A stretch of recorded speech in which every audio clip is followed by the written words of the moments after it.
Essa história é meio sangrenta, mas não chata, que me espera amar num apocalipse. Pois é, eu caminhava desacelerada, perseguindo um sobrevivente, mas eu não resisti.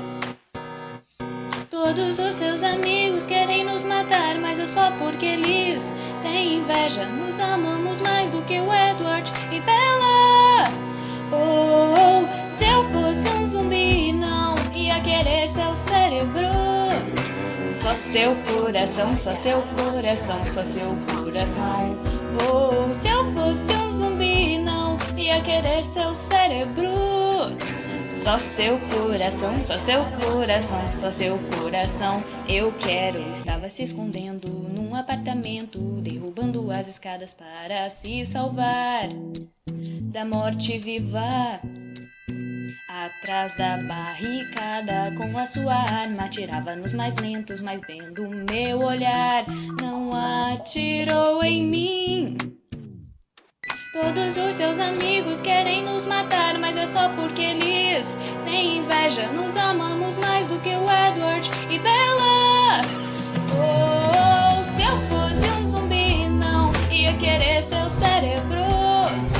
Só seu coração, só seu coração, só seu coração. Se eu fosse um zumbi, não ia querer seu cérebro. Só seu coração, só seu coração, só seu coração. Eu quero.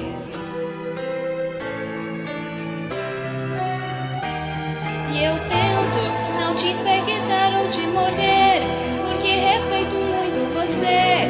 Esperarei até o nosso casamento,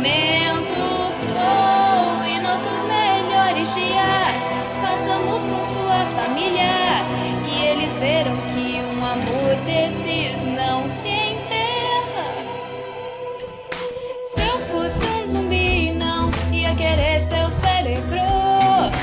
Só seu coração, só seu coração, só seu coração. Se eu fosse um zumbi, não ia querer seu cérebro. Só seu coração, só seu coração, só seu coração. É o que eu quero.